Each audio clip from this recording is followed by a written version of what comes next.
welcome to economics classes. In previous session, we were learning about frequency distribution. In that, what is frequency distribution? How do we prepare frequency distribution? What are the things we should keep in mind while preparing frequency distribution?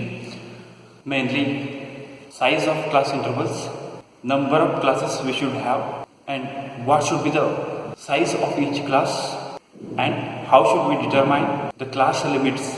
And also, we learned about examples of continuous variables and discrete variables. Now, in this session, we are going to learn about how should we get the frequency for each class. And also, we are learning about finding the frequency by the tally marking. How should we get frequency for each class? Here, in simple terms, frequency for an example, for an observation, how many times that observation occurs in the raw data. ಇಲ್ಲಿ ಪ್ರತಿ ವರ್ಗಕ್ಕೂ ನಾವು ಆವೃತ್ತಿಯನ್ನು ಹೇಗೆ ಪಡ್ಕೊಳ್ತೀವಿ ಅಂತ ನೋಡೋದಾದರೆ, ವರ್ಗದ ಆವೃತ್ತಿಯು ಒಂದು ನಿರ್ದಿಷ್ಟ ವರ್ಗದಲ್ಲಿರುವಂತಹ ಪ್ರಾಪ್ತಾಂಕಗಳ ಸಂಖ್ಯೆಯಾಗಿದೆ. ನಾವಿಲ್ಲಿ ಕೊಟ್ಟಿರುವಂತಹ ಪ್ರಾಪ್ತಾಂಕಗಳನ್ನು ಬಳಸಿಕೊಂಡು ಪ್ರತಿ ವರ್ಗದ ಎದುರು ತಾಳೆ ಗುರುತು ಮಾಡುವುದರ ಮೂಲಕ ಆವೃತ್ತಿಯನ್ನು ಎಣಿಕೆ ಮಾಡ್ತೇವೆ. ಇದನ್ನು ಒಂದು ಉದಾಹರಣೆ ಮೂಲಕ ನೋಡೋದಾದರೆ, ಒಂದು ರಾ ಡಾಟಾನ ತೆಗೆದುಕೊಳ್ಳಲಾಗಿದೆ. For example, here marks of a 30 student is given in a raw data. Now we are classifying this data with the method of tally making. How to prepare the frequency distribution by the tally making method. First we need to draw the table. In that, first we need to identify highest and lowest numbers. Which one is highest here? 37 is the highest in number and lowest is 1. So in between this 1 to 37, which class we can choose here?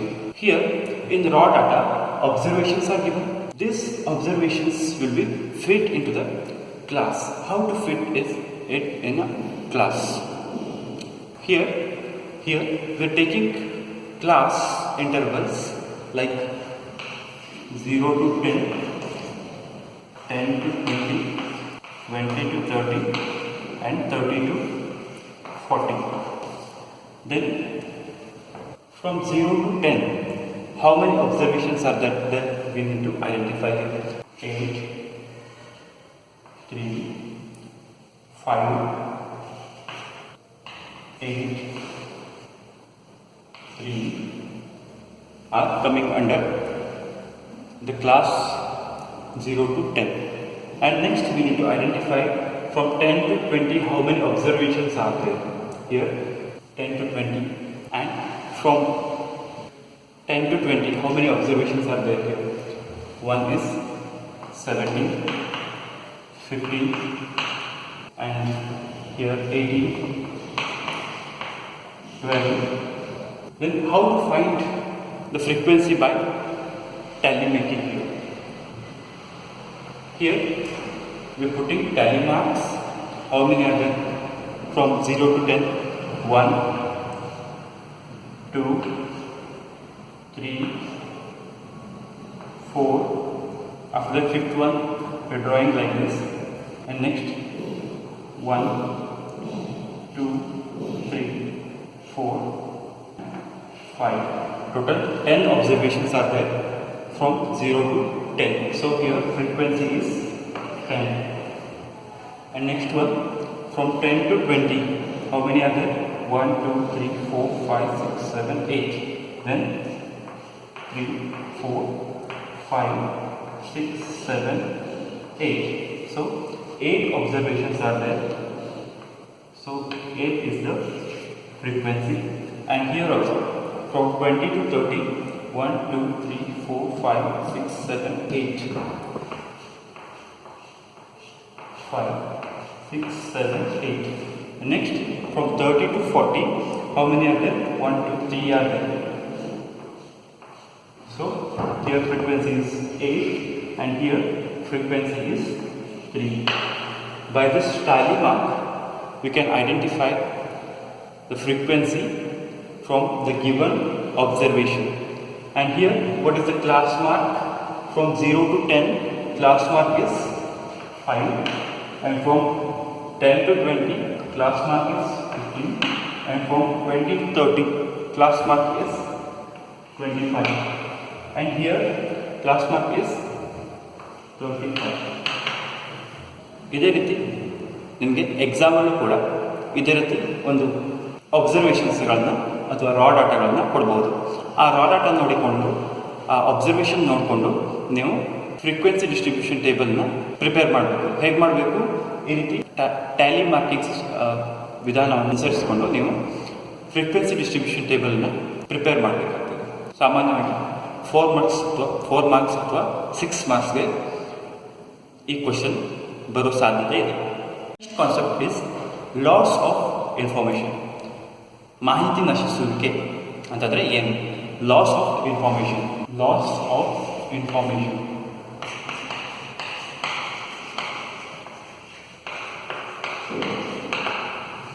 ಮಾಹಿತಿ ನಶಿಸುವಿಕೆ ಅಂತಂದರೆ ದತ್ತಾಂಶಗಳನ್ನು ಸಂಕ್ಷಿಪ್ತ ರೂಪದಲ್ಲಿ ಅಥವಾ ಸರಳ ಸಾರಾಂಶ ರೂಪದಲ್ಲಿ ನಾವು ವರ್ಗೀಕರಿಸಿದಾಗ ಕೆಲವೊಂದು ವಿಷಯಗಳು ಅಂತಂದರೆ ಕಚ್ಚಾ ದತ್ತಾಂಶಗಳಲ್ಲಿ ಇರುವಂತಹ ಎಲ್ಲ ವಿವರಗಳನ್ನು ನಾವು ಈ ಸಂಕ್ಷಿಪ್ತ ಅಥವಾ ಸಾರಾಂಶ ರೂಪದ ವಿವರದಲ್ಲಿ ನಮೂದಿಸುವುದಿಲ್ಲ. ಇದನ್ನು ನಾವು ಮಾಹಿತಿ ನಶಿಸುವಿಕೆ ಅಂತ ಹೇಳಿ ಕರಿತೀವಿ, ಅಥವಾ ಲಾಸ್ ಆಫ್ ಇನ್ಫಾರ್ಮೇಷನ್ ಅಂತ ಹೇಳಿ ಕರಿತೀವಿ. What is loss of information? Here, while summarizing the raw data, while making it concise and comprehensible, it does not show a detail which are found in the raw data. This is called as loss of information. For example, in previous table, we have shown that from 20 to 30, frequency is 8. 8 observations are there under the class 20 to 30.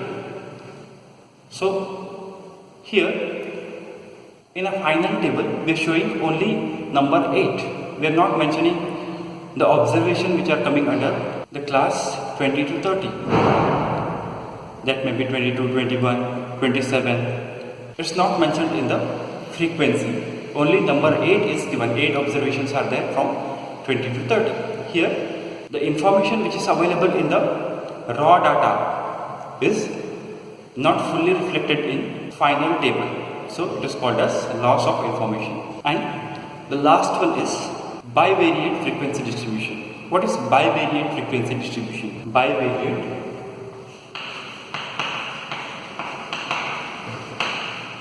frequency distribution.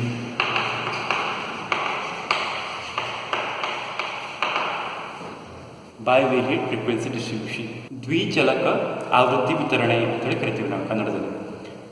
ದ್ವಿಚಲಕ ಆವೃತ್ತಿ ವಿತರಣೆ ಅಂತಂದರೆ ಇದರ ಹೆಸರೇ ಸೂಚಿಸುವಂತೆ ಇಲ್ಲಿ 2 ಚಲಕಗಳ ಆವೃತ್ತಿ ವಿತರಣೆಯನ್ನು ನಾವು ತೋರಿಸ್ತಾ ಇದ್ದೀವಿ.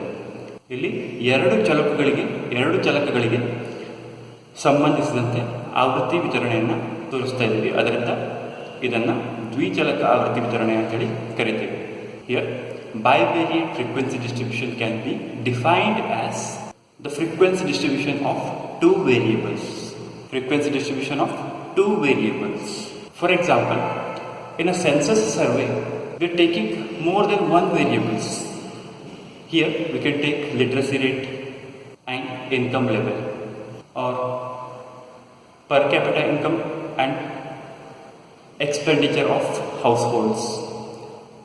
Like, if you have taken 2 variables into consideration while making frequency distribution, are called as bivariate frequency distribution. In this chapter, here definitions of all concepts will be sent through the chapter notes. You can refer the chapter notes after watching this video. Thank you.